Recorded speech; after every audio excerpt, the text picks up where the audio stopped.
नमस्कार, मैं हूं संजीव श्रीवास्तव। आप देख रहे हैं 4 PM मध्य प्रदेश। केंद्रीय मंत्री नरेंद्र सिंह तोमर के पुत्र से जुड़े मामले ने अब तूल पकड़ लिया है। मध्य प्रदेश में कांग्रेस हमलावर हो गई है। अखिल भारतीय कांग्रेस कमेटी की तेज तर्राट प्रवक्ता, जिन्होंने मध्य प्रदेश विधानसभा चुनाव में बागडोर संभाली हुई है, सुप्रिया श्रीनेत, आज प्रेस के समक्ष आई। वायरल हुए वीडियो को उन्होंने न केवल प्रेस को दिखाया, बल्कि कई सारी मांगे उन्होंने की हैं। प्रधानमंत्री नरेंद्र मोदी को ललकारा है, केंद्रीय गृह मंत्री को उन्होंने आड़े हाथों लिया है। शासक पूरी बीजेपी पर हमला बोलते हुए उन्होंने मांग की है कि ये मामला बहुत छोटा नहीं है, बड़ा मसला है, बड़ा मामला है। मनी लॉन्ड्रिंग की कहीं ना कहीं इसमें बू आ रही है। ईडी, सीबीआई और इनकम टैक्स से भी उन्होंने सवाल पूछे हैं। राजस्थान और छत्तीसगढ़ में ईडी सक्रिय है, छापे मार रही है, इनकम टैक्स भी रेड कर रही है। तो सुप्रिया श्रीनेत अब सत्तारूढ़ दल बीजेपी मध्य प्रदेश के और साथ साथ केंद्र की सरकार, मोदी की सरकार को घेरते हुए क्या कुछ मांग कर रही हैं, क्या उनके आरोप हैं, हम उन्हीं की जुबानी आपको सुनवाते हैं। देखिए क्या कह रही हैं सुप्रिया श्रीनेत। अब सवाल ये उठता है कि ये 100 करोड़, ये 39 करोड़, 18 करोड़, 21 करोड़, ये क्या पैसा है? ये किसका पैसा है? ये कौन दे रहा है? ये क्यों दे रहा है? जिस पैसे का जिक्र किया जा रहा है, क्या इस पैसे को सार्वजनिक किया गया है? ये खनन के कारोबारी कौन है और वो देवेंद्र भैया को पैसा क्यों दे रहे हैं? सवाल इस बात का है। असलियत यह है कि यह पैसा मध्य प्रदेश के किसानों का, मध्य प्रदेश के गरीबों का, मध्य प्रदेश के मजदूरों का, मध्य प्रदेश के युवाओं का, मध्य प्रदेश की महिलाओं का पैसा है, जिसको लूटकर संभवतः तोमर वंश, तोमर खानदान, नरेंद्र सिंह तोमर जी का परिवार अपनी तिजोरियां भरता दिख रहा है। अब बात आती है मोदी जी पर। मोदी जी को तो ईडी खेलने का बहुत शौक है। एक वो गाना आया था, ये इलू इलू क्या है, इनसे पूछा जाना चाहिए ये ईडी क्या है। मोदी जी को ईडी खेलने का बहुत शौक है। जब घबराते हैं और बौखलाते हैं और संकट में होते हैं तो हम और आप अपने इष्ट को याद करते हैं, वो ईडी को याद करते हैं। और जो नंगा नाच ईडी ने राजस्थान से लेकर छत्तीसगढ़ में चुनाव के दौरान किया है, वो सबके सामने है। मनगढ़ंत आरोप लगा लगाकर ईडी को छोड़ा हुआ है मैदान में, और ईडी ये चुनाव लड़ रही है भाजपा के बिहाफ पर।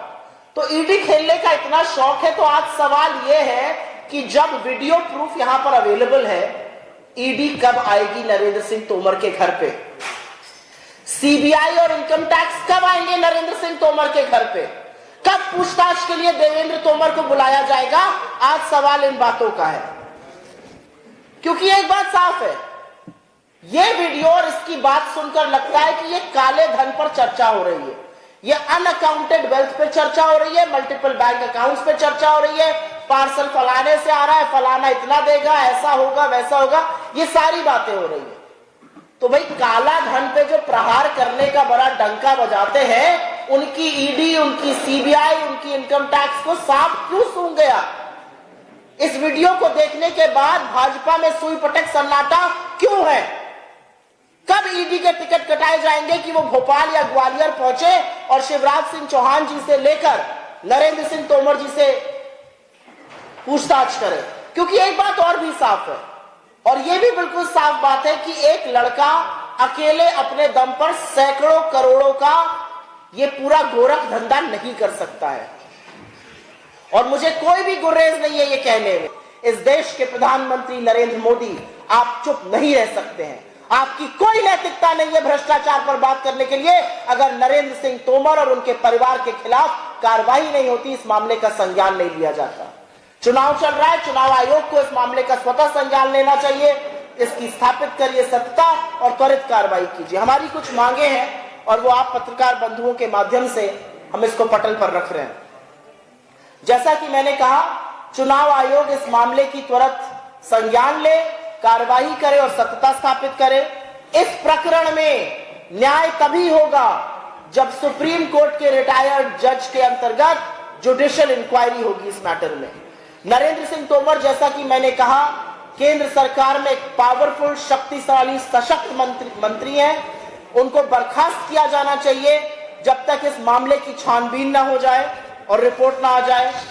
क्योंकि ऐसा प्रतीत होता है साफ तौर से कि ये काला धन है, तो मनी लॉन्ड्रिंग का केस रजिस्टर हो और ईडी इस मामले की शुरुआत करे।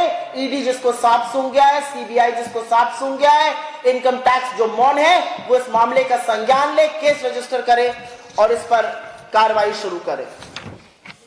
भारतीय जनता पार्टी, यहां के मुख्यमंत्री, प्रधानमंत्री और गृह मंत्री इस मामले पर अपनी चुप्पी तोड़े, क्योंकि आपकी चुप्पी संरक्षण है भ्रष्टाचार के लिए।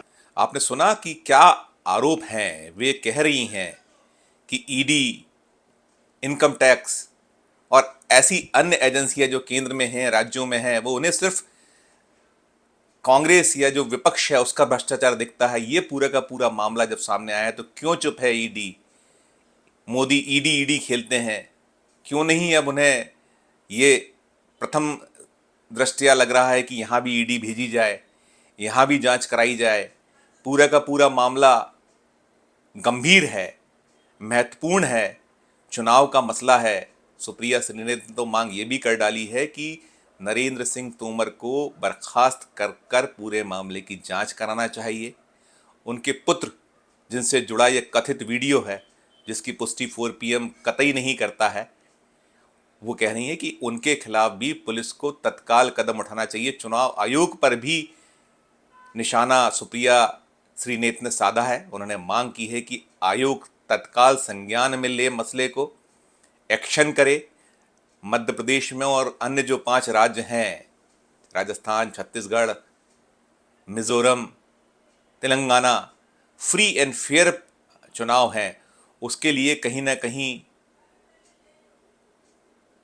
चुनाव आयोग को आगे आना चाहिए, उनकी मांग है। और कुल मिलाकर इस मामले ने तूल पकड़ लिया है, मामला गरमा गया है।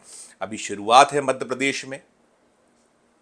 जो नरेंद्र सिंह तोमर हैं, मध्य प्रदेश में मुख्यमंत्री पद के दावेदारों में भी शुमार हैं। हालांकि अभी राज्य विधानसभा चुनाव के नतीजों के बाद फैसला होगा। मध्य प्रदेश में 230 विधानसभा सीटें और एक जो बहुमत का आंकड़ा है 116 का है, 116 का नंबर आंकड़ा हो जाने के बाद ही मुख्यमंत्री पद की बात आएगी। लेकिन वीडियो वायरल होने के बाद कांग्रेस को एक ऐसा मुद्दा मिल गया है जिसके बाद उसने तत्काल बीजेपी, मध्य प्रदेश की शिवराज सिंह चौहान सरकार, केंद्र की मोदी सरकार और पूरे के पूरे बीजेपी के कुनबे को घेर डाला है। जबरदस्त हमला बोला है। मध्य प्रदेश में अभी लगातार चुनावी सभाओं का दौर चलना है। आज अब से कुछ देर बाद प्रियंका गांधी भी मध्य प्रदेश में आने वाली हैं। उनकी चुनावी सभाएं हैं मध्य प्रदेश में। कांग्रेस के अन्य नेताओं की सभाएं हैं, बीजेपी के नेताओं की सभाएं, अन्य दलों के बड़े नेता भी मध्य प्रदेश को नाप रहे हैं, सभाएं कर रहे हैं। तो ये मसला अब तूल पकड़ चुका है और तूल पकड़ने के बाद इस मामले पर राजनीति और गहराना लगभग सुनिश्चित है। हमले बीजेपी पर तेज होंगे। बीजेपी की ओर से अभी कोई जवाब आया नहीं है। सिर्फ नरेंद्र सिंह तोमर के बेटे ने इस पूरे मामले को पुलिस को दिया है। मामला गर्माते ही चला जा रहा है और बीजेपी की मुश्किलें और ज़्यादा बढ़ गई हैं मध्य प्रदेश में। इस वीडियो में फिलहाल इतना ही। हमारा मध्य प्रदेश का ये चैनल नया है, इसे लाइक कीजिए, इसे सब्सक्राइब कीजिए, हमारे इस वीडियो को अधिक से अधिक लोगों तक शेयर कीजिए और देखते रहिए 4 PM Madhya Pradesh, 4 PM national और 4 PM हमारे अन्य राज्यों के चैनलों को। धन्यवाद, नमस्कार।